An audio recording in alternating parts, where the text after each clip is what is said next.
हाय दोस्तों, स्वागत है आपका फिर से एक नए वीडियो में। दोस्तों, इस वीडियो में बताने जा रहा हूँ, दिखाने जा रहा हूँ कि बिहार सरकार राजस्व एवं भूमि सुधार विभाग की वेबसाइट पे आ गए हैं। और इसमें देख लीजिए क्या सब दिया गया है। दोस्तों, इस सबको देख लेना है। मैं आप लोग को इसमें बताने वाला हूँ कि दाखिल खारिज को लेकर के एक बहुत बड़ी अपडेट आया है दोस्तों। और बहुत बड़ी अपडेट क्या है, मैं आप लोग को दिखाने वाला हूँ, बताने वाला हूँ कि अपडेट में कैसे आपको दाखिल खारिज करना है। और ये नया अपडेट, नया प्रोसेस से आपको किस तरह से दाखिल खारिज करना है। आपका अगर अपना ज़मीन है, अगर दादा परदादा के नाम से है तो उसको किस अपने नाम पे कराना है, तो किस तरह से दाखिल खारिज कराना है।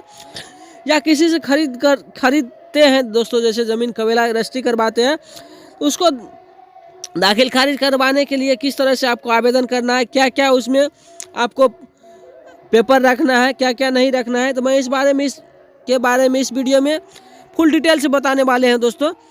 अगर आप चैनल में पहली बार आए हैं तो वीडियो को लाइक कर दीजिए, चैनल को सब्सक्राइब कर दीजिए, बेल आइकन को दबा दीजिए ताकि आने वाले सारे वीडियो का अपडेट आपको सबसे पहले मिले।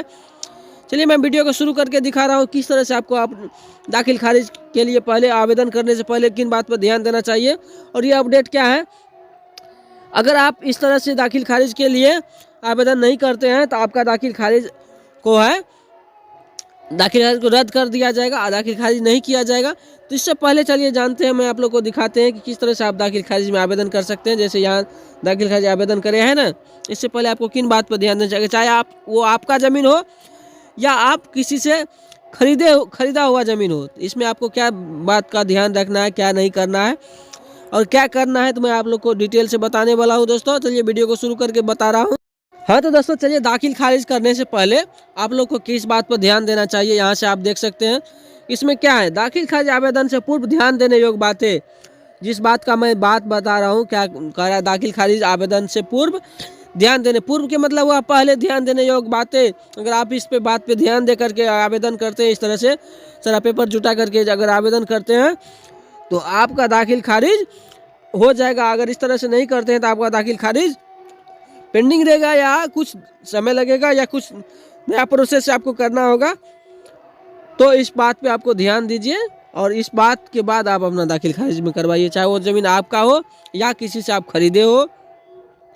चलिए यहाँ से देख रहा है, बिहार सरकार राजस्व एवं भूमि सुधार विभाग का दाखिल खारिज आवेदन से पूर्व ध्यान देने योग्य बातें। यहाँ देख लीजिए, मैं आप लोग को बता रहा हूँ।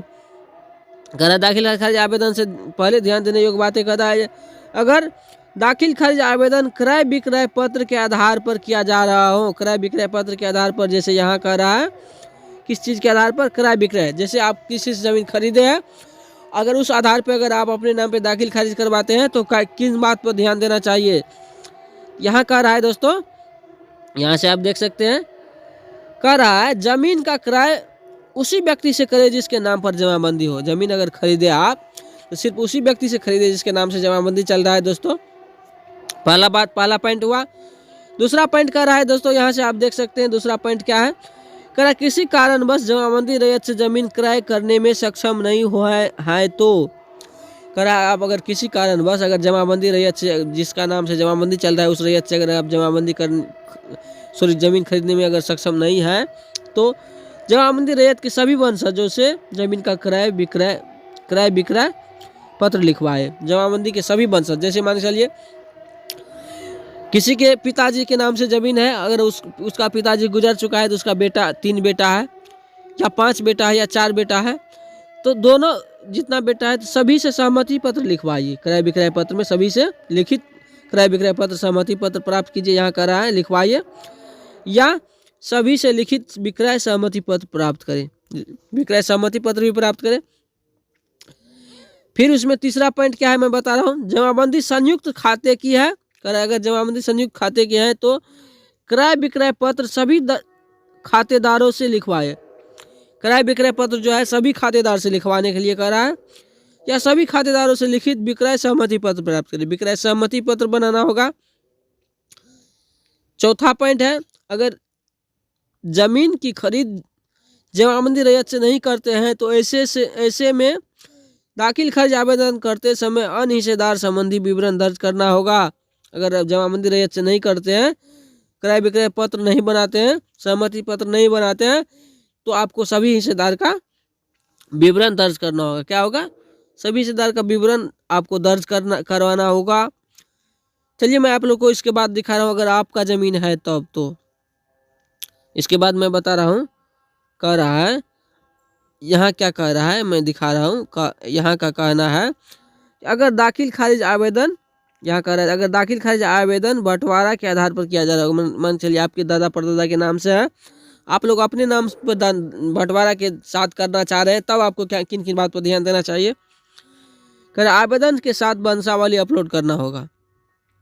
पहला पॉइंट है आवेदन के साथ जो है आपको वंशावली अपलोड करना होगा, चाहे वो वंशावली आप सरपंच के पास का हो या खुद क्या हो, उसमें सभी का सिग्नेचर और मान होना चाहिए। कह रहा आपसी सहमति बंटवारा दस्तावेज, कह रहा आपसी सहमति जो है आपसी सहमति बंटवारा दस्तावेज। फिर कहता है न्यायालय आदेश के आलोक में भी बंटवारा दाखिल खारिज हेतु आवेदन किया जा सकता है। न्यायालय और कोर्ट से भी बंटवारा दाखिल होगा या आपसी सहमति से बंटवारा होगा, वो भी मान होगा, दोनों तरह से आप करवा सकते हैं। इसमें अन्य हिस्सेदार संबंधी विवरण भी दर्ज करना होगा, इसमें अन्य हिस्सेदार संबंधी विवरण जो होगा उसको भी दर्ज करना होगा। दोस्तों इस तरह से मैं आप लोग को बताया कि दाखिल खारिज करने से पूर्व जो है किस बात पर ध्यान देना चाहिए। मैं आप लोग को यहाँ से बता रहा हूँ, कुछ और अपडेट है। कह रहा दाखिल खारिज आवेदन करते समय अगर आपके पास अन्य हिस्सेदार खातेदार से संबंधित तथ्य गलत अंकित किए गए अगर गलत अंकित किए गए पाए जाते हैं तो ऐसे में आपका आवेदन अस्वीकृत किया जा सकता है तथा अग्रतर कार्रवाई हेतु आपको भूमि सुधार समझकर्ता के न्यायालय में अपील वाद दायर करना होगा, ये भी आपको करना होगा। और यहाँ से देख लीजिए एक और है, राजस्व भूमि सुधार विभाग द्वारा उपलब्ध कराई गई सेवाएं का लाभ लेने के लिए वेबसाइट state.bihar.gov.in LRC पर उपलब्ध लिंक नागरिक सेवाएं पर क्लिक करके तथा इन सेवाओं का लाभ लेने की प्रक्रिया की जानकारी हेतु नागरिक सुविधाओं के बारे में जानकारी पर क्लिक करें और जानें।